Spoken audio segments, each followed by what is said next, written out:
6:51 now, and time for your morning sprint. Hattie has a cooler forecast again today, but we start with Checkol, who's live downtown with more on a rally tonight for parents and teachers who want reduced class sizes in the Madison schools. Good morning, Eden. Good morning. Over 100 concerned parents and teachers are expected to attend this rally later today, and they want the Madison School Board to vote on smaller class sizes. Now, over the last couple of years, the Madison Metropolitan School District cut more than 100 teaching positions. Parents are worried that this has led to larger class sizes. Advocates say smaller class sizes would bridge the achievement gap, create a positive learning environment, and help build stronger student-teacher relationships. The budget amendment that's on the table asks for $500,000 to immediately go towards class size reduction. The rally is going to be held outside of the Doyle Administration Building at 5. The school board will vote on this at 6. The Reedsburg Fire Department is continuing to investigate a fire that killed 2 people over the weekend.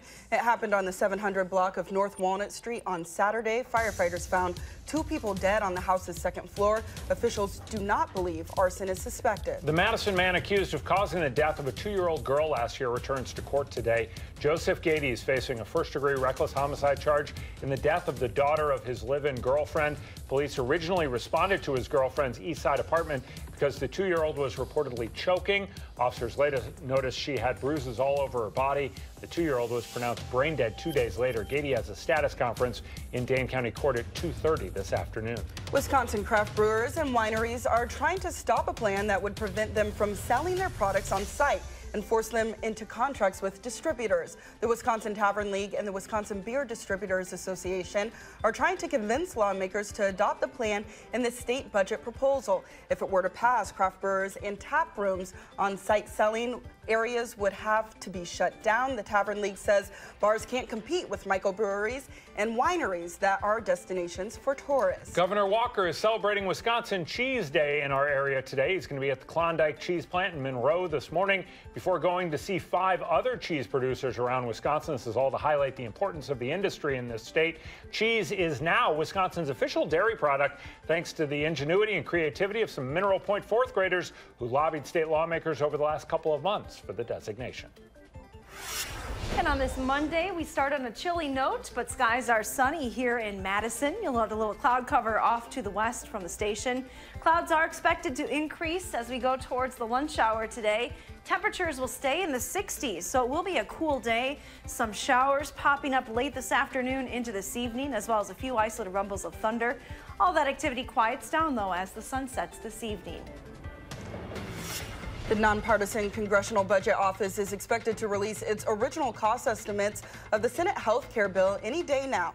At least 5 Republican senators, including Wisconsin's Ron Johnson, have publicly said they'll vote against the bill in its current form. The GOP can't lose more than 2 of its members to pass the legislation if all the Democrats vote against it as expected. Senate leaders want to vote on the plan before the 4th of July holiday. The Supreme Court's going to wrap up its 2017 session today, and it may include an initial decision on President Trump's travel ban for people coming to America from a number of Muslim-majority countries. The nation's high court typically saves its most important decisions for its final day. The White House has asked the justices to allow the travel ban to be enforced after 2 lower federal courts called it unconstitutional. Reports out of Washington this morning say that Justice Anthony Kennedy may be stepping down. Sources tell CBS News the other justices are all in the dark about what Kennedy's plans are, but retirement announcements from justices in the past have come on the last day of court's term. President Trump is set to meet with India's prime minister for the first time later today. The 2 men are expected to touch on several issues, including trade, climate change, terrorism, and immigration. Trump's Buy American, Hire American executive order called for a review of America's H-1B visas. That's the country's most popular work visa. Right now, Indians receive about 70% of those H-1B visas, most of them going to workers in the tech industry. So-called farmer bro Martin Shkreli goes to court today for his securities and wire fraud trial. Shkreli's been described as the most hated man in America after hiking the price of the life-saving HIV drug by 5,000%. This trial is separate from that and involves allegations he defrauded investors in his hedge funds. 6:55 right now. A rescue operation's underway after a tourist boat sank in Colombia with 150 passengers on board. Officials say at least 9 people were killed in Sunday's incident near the town of Guatapé. More than 30 others are still missing in the reservoir where the ship went down. Emergency officials say at least 100 people were rescued. 21 of them are injured.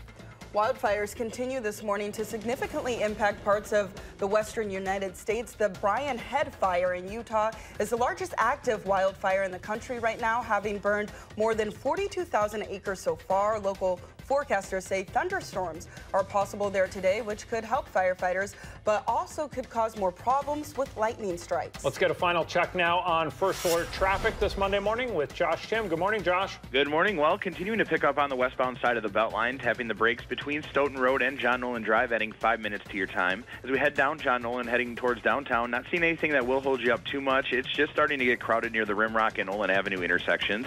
Other travel times heading into the city are looking good with everything running at the posted speeds. And the interstate is cruising along well in southern Wisconsin with no crashes or issues.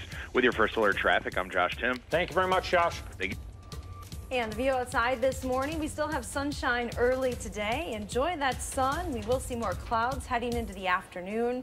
Our day planner temperatures will climb into the upper 60s later on this afternoon with a small chance for a few showers or even an isolated thunderstorm. It does get warmer around here after that, though. Temperatures are back into the 80s by Wednesday.